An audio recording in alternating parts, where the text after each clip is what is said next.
কিশোরগঞ্জ জেলা শহরের ঐতিহাসিক পাগলা মসজিদের ১৩টি দান বাক্স খুলে এবার পাওয়া গেছে ৩৫ বস্তা টাকা। ৩ মাস ২৭ দিন পর শনিবার সকাল ৭টার দিকে দান বাক্সগুলো খোলা হয়। অতিরিক্ত জেলা ম্যাজিস্ট্রেট ও দান বাক্স খোলা কমিটির আহ্বায়ক মোহাম্মদ এরশাদুল আহমেদের তত্ত্বাবধানে জেলা প্রশাসক মোহাম্মদ আসলাম মোল্লা ও পুলিশ সুপার ডক্টর এস.এম. ফরহাদ হোসেনের উপস্থিতিতে দান বাক্স খোলার কাজ শুরু হয়। দান বাক্স থেকে টাকাগুলো প্রথমে বস্তায় ভরে মসজিদের দ্বিতীয় তলায় নেওয়া হয়, পরে সেখানে ঢেলে শুরু হয় দীর্ঘ সময়ের গণনা কার্যক্রম। এর আগে চলতি বছরের ৩০ আগস্ট দান বাক্স খুলে পাওয়া গিয়েছিল ৩২ বস্তা টাকা। তখন ৪ মাস ১৮ দিনে জমা পড়েছিল ১২,৩৭,২২০ টাকা। এবারে সেই রেকর্ড ছাড়িয়ে যাওয়ার সম্ভাবনা রয়েছে। সর্বশেষ আমরা এটি খুলেছিলাম ৩০ আগস্ট ২০২৫ তারিখে। এবার ৩ মাস ২৭ দিন পরে আমরা খুলতে যাচ্ছি। আপনারা জানেন এই খোলাটা নির্ভর করে সিন্ধুকগুলো আসলে কি পরিমাণ টাকা সঞ্চয় হয়েছে সিন্ধুক ভরার উপরে। আমরা সার্বিকভাবে নিরাপদ পরিবেশে এটাকে উন্মুক্তকরণের সম্পূর্ণ ব্যবস্থা করেছি এবং সম্মিলিত প্রয়াসে আমরা আশা করছি যেটা চমৎকারভাবে এটা নিরাপত্তা এবং এটার যে রক্ষণাবেক্ষণ এটা নিশ্চিত করা হবে।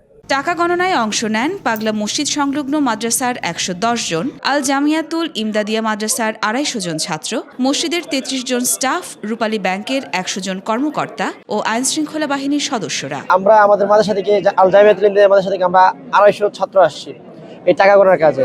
আসলে আমাদের এটা ভালোই লাগতেছে আর কি। আল জামিয়াতুল ইমদাদিয়া থেকে আমরা আসছি, আমাদের ছাত্র আসছে ২৫০ জন। আমরা এই জায়গায় আসছি আর আমরা সাধারণত জানি যে পাগলা মসজিদের মধ্যে অনেক টাকা অনুদান দেওয়া হয়। এই জন্য এটার মধ্যে এত অনেক সংখ্যক যে টাকা আমরা এত টাকা অন্য জায়গায় আমরা দেখেও নাই।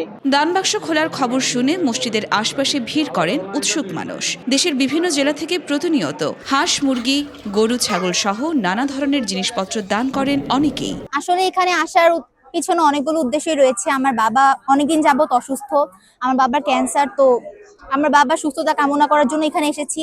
এছাড়াও আমার সামনেই পরীক্ষার রেজাল্ট দিবে, তো এর জন্য অনেক ভয় আছি, তো পরীক্ষার রেজাল্ট যাতে ভালো হয় এটার জন্য এসেছি।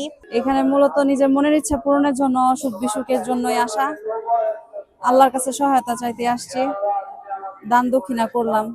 পাগলা মসজিদ সম্পর্কে আগে থেকে অনেক কিছু শুনেছিলাম, তারপর এটা দেখা অনেক ইচ্ছা ছিল।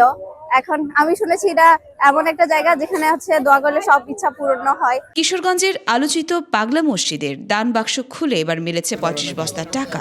ধারণা করা হচ্ছে অতীতের সমস্ত রেকর্ড ছাড়িয়ে যেতে পারে এবারের দান।